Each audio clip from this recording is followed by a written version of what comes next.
High friends, আমি Shovon. Welcome to my YouTube channel. এখন আমি সৈয়ারা এই মুভিটাকে নিয়ে রিভিউ করব, যার লিড কাস্টে রয়েছে আহান পান্ডে, অনিত পাড্ডা। এখানে আহান পান্ডের নাম থাকে হলো ক্রিশ কাপুর এবং অনিত পাড্ডার নাম থাকে এখানে ভানি।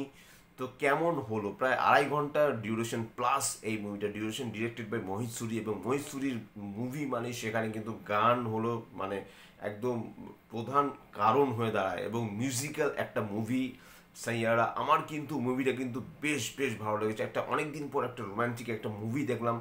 বলিউড যেন রোমান্টিক মুভি থেকে প্রায় হারিয়েই যাচ্ছিল। তারা বেশ কয়েক বছর ধরে তারা দেখছে অনেকটা মানে হরর কমেডি জনার বা অ্যাকশন জনারের উপর বেশি ফোকাস করছিল, কিন্তু এরকম একটা রোমান্টিক মুভি দেখে আমার কিন্তু ভালো লাগলো। অ্যাকচুয়ালি এই ধরনের মুভি যারা টিনেজারের উপর বয়স, যাদের যাদের বয়স 18 থেকে শুরু করে অ্যাটলিস্ট 25, 26 বা 30 বা আগে, এই যে এজটা, এই এজটাকেই কিন্তু অ্যাকচুয়ালি কিন্তু টার্গেট করা হয়েছে। এবং ইয়াশ রাজ ফিল্মসের তরফ থেকে আহান পান্ডে এবং অনিত পাড্ডাকে অবশ্যই থ্যাঙ্কস জানানো উচিত। এরা কিন্তু মাইন্ড ব্লোয়িং পারফরমেন্স করেছে। এখানে যে ক্রিশ কাপুরের যে ক্যারেক্টারটা থাকে, সে একজন উদীয়মান একজন আর্টিস্ট, যথেষ্ট ভালো সে মিউজিক করে, গান গায়। আর এখানে যে ভানির যে ক্যারেক্টারটা, সেই ক্যারেক্টার হলো সে ভালো লিরিক্স লেখে। তা ভানির একটা রোগ রয়েছে, এবং সেই রোগটা কি সেটা আমি এখানে স্পয়লার দিতে চাইছি না, কারণ এখন অবধি অনেকেই মুভিটা দেখেনি। কারণ এই মুভিটা কিন্তু জাস্ট এই শুক্রবার মানে 18 জুলাই এই মুভিটা, 17 জুলাই এই মুভিটা কিন্তু রিলিজ করেছে। 18 জুলাই শুক্রবার রিলিজ করেছে। যাই হোক, তো আমার কিন্তু দুর্দান্ত লেগেছে এই মুভিটা। এবং এই মুভিটাকে ঘিরে প্রায় 2.5 ঘন্টা মুভি জুড়ে যারা রোমান্টিক মুভি দেখতে পছন্দ করেন তাদের জন্য কিন্তু এই মুভিটা ওয়ার্ক করবে, এবং যারা রোমান্টিক মুভি দেখতে পছন্দ করেন না তাদের জন্য কিন্তু এই মুভিটা একদমই ওয়ার্ক করবে না। এই মুভির গান হলো এই মুভির প্রধান সম্পদ। আমি যদি পজিটিভ দিকের কথা বলি, একটা প্রচণ্ড একটা রুট টাইপের একটা ছেলে, যেখানে যেখানে আমরা অর্জুন রেড্ডি কথা যদি বলবো, কবির সিং টাইপের যদি এরকম একটা ক্যারেক্টারকে আমরা নিয়ে আসি, যে অনেকটা মানে ড্যাশিং পুশিং এবং অনেকটা রাগি রুড টাইপের একটা ক্যারেক্টার, সে বাইক চালাচ্ছে, কোনো দিকে কোনো হুঁশ নেই। তার একটা পাস্ট রয়েছে, তার বাবা সবসময় নেশা করে থাকে, তার মা নেই, যে পাস্টটা এখানে দেখানো হয়েছে। কিন্তু মেয়েটার ক্ষেত্রে কিন্তু সেই জিনিসটা নেই।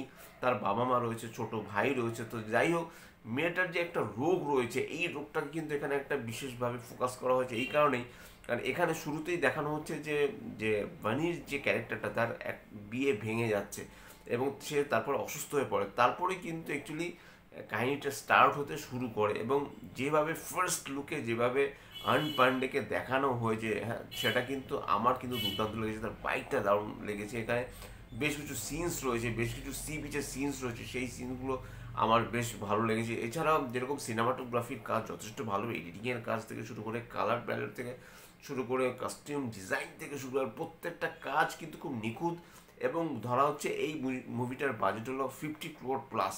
তা যদি বক্স অফিস কালেকশনের কথা যদি আমি ভাবি, আমার কোথাও গিয়ে মনে হচ্ছে যে প্রায় 7 দিনের মধ্যেই কিন্তু এই মুভি কিন্তু বক্স অফিস কালেকশন করে নেবে, কারণ 22 crore প্লাস কিন্তু অলমোস্ট ফার্স্ট ডেতে ডে 1-এ কিন্তু এই মুভিটার বক্স অফিস কালেকশন করে নেওয়া হয়েছে। সেটাই কিন্তু ইয়াস রাজ প্রোডাকশন তাদের তরফ থেকে জানানো হচ্ছে। এবং এখানে কতটা কর্পোরেট বুকিং রয়েছে, কতটা বুকিং ম্যানুপুলেট করা হয়েছে, কতটা কি করা হয়েছে কি হয়নি, আমি বক্স অফিস কালেকশনের দিকে যাচ্ছি না। হয়তো বা একটা ভিডিও পরে আমার চ্যানেল থেকে আসতেও পারে যে সাইয়ানের বক্স অফিস কালেকশন। কিন্তু এই মুভির গানগুলো আপনার হৃদয় ছুঁয়ে যাবে। এই মুভির অনেককে দিয়ে গাওয়ানো হয়েছে, এই মুভির গান অরিজিৎ সিংকে দিয়ে কিন্তু গাওয়ানো হয়নি।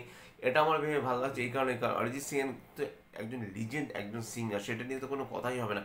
কিন্তু অন্য অন্য সিঙ্গারকে সুযোগ দেওয়া উচিত। এই মুভিতে কিন্তু ছজন মিউজিক ডিরেক্টর রয়েছে, যেটা কিন্তু আমার খুব ভালো লেগেছে। বিশেষ করে তানিশ বাগচি রয়েছে, মিঠুন রয়েছে, যথেষ্ট ভালো ভালো মিউজিক ডিরেক্টর রয়েছে। তানিশ বাগচিতে সবসময় আমরা তাকে বলি যে সে পুরোনো গানে রিক্রিয়েট করে, কিন্তু এখানে কিন্তু সেই জিনিসগুলো হয়নি। গানগুলো এত সুন্দর, গানের লিরিক্স এত ভালো, আর যেরকম স্টেজ পারফর্মগুলো যেভাবে করা হয়েছে খুব ভালো। এবং একটা কথা এখানে বলতেই হয় যে এখানে ভানির যে ক্যারেক্টারটা যে প্লে করেছে, সে কিন্তু ক্রিসকে কিন্তু ছাপিয়ে গেছে। এত কিউট, এত সুন্দর দেখতে, এবং তার অভিনয়, যে সে যে ডেবু করছে, কোথাও গিয়ে মনে হচ্ছে না।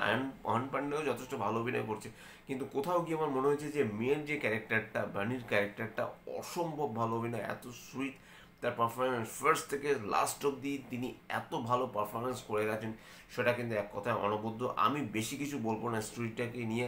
ফার্স্ট হাফে থেকে সেকেন্ড হাফটা একটু আপনাকে স্লো পেস মনে হবে, 2.5 ঘন্টা প্লাস মুভিটা, একটু ডিউরেশনটা একটু আপনাকে একটু বোরিং একটু ফিল করাবে। এটা অ্যাটলিস্ট 2 ঘন্টা 10-15 মিনিটের মধ্যে রাখাই যেত, কিন্তু যাই হোক সেটা কোনো ব্যাপার না। 15-20 মিনিট সেটা হতেই পারে। আমরা অনেক সময় 2.5 ঘন্টা 3 ঘন্টার উপরে সিনেমা, অ্যানিমেল সিনেমাটা 3.5 ঘন্টা ধরে আমরা দেখেছি, সেখানে এখানে 2.5 ঘন্টা ইনভেস্ট করে একটা মুভি দেখা আমার মনে হয় না খুব একটা খারাপ। এবং এখানে কিন্তু সাইয়ারা মুভি দেখার জন্য কিন্তু অনেক কিন্তু অফার্সও রয়েছে, মাল্টিপ্লেক্স থেকে কিন্তু অনেক অফার্সও কিন্তু আপনারা পাবেন, যেগুলো অন্য অন্য মুভিতে পাবেন। একটা রোমান্টিক একটা ভাইব এই মুভি, সত্যি কথা বলতে মানে নন ফেস্টিভ্যাল ডেতে কিন্তু এই মুভিটা কিন্তু খুব ভালো কালেকশন করছে। এটা যদি ফেব্রুয়ারি মাসে যদি রিলিজ হতো, মানে সেই ভালোবাসার দিবস, সেই সময়কার মানে ভ্যালেন্টাইন উইকে যদি এই মুভিটা যদি রিলিজ হতো, আমি বলবো যে এই মুভিটা না 100 কোটি প্লাস বোধহয় ছাড়িয়ে যাবে, ছাড়িয়ে যেত। তা এখন অবধি যা যতদূর শোনা যাচ্ছে, এটা কিন্তু ব্লকবাস্টার ভার্ডিক্ট কিন্তু অলমোস্ট পেতে চলেছে। তা আমি আর বেশি কিছু বলছি না, আমি এতটুকুই বলছি যে আপনারা সাইয়ারা মুভিটা হলে গিয়ে দেখুন, আপনার প্রিয়জনের সাথে দেখুন, আপনার প্রিয় সঙ্গীর সাথে বসে দেখুন, আপনি আপনার প্রিয়তমার সাথে বসে দেখুন। এবং যে রোমান্টিক যে ভাইব এই মুভিতে ক্রিয়েট করা হয়েছে, সেটা কিন্তু এক কথা অসাধারণ। এবং যে ভানির যে ক্যারেক্টারটা, তার বাবা মা ওখানে যোগ্য সঙ্গ দিয়েছে। আর একটা সিরিজের কথা বলছি, যেটা টিভি ক্রিয়েশনের, সেই ছেলেটার নামটাই ভুলে যাচ্ছি, সেই ছেলেটাও এখানে অভিনয় করেছে। তার মানে অ্যাজ এ যে কৃষ কাপুরের যে টিমটা রয়েছে, সেই টিমটা সে এখানে রয়েছে, সেও যতটুকু সময় তার স্ক্রিন প্রেজেন্স দুর্দান্ত।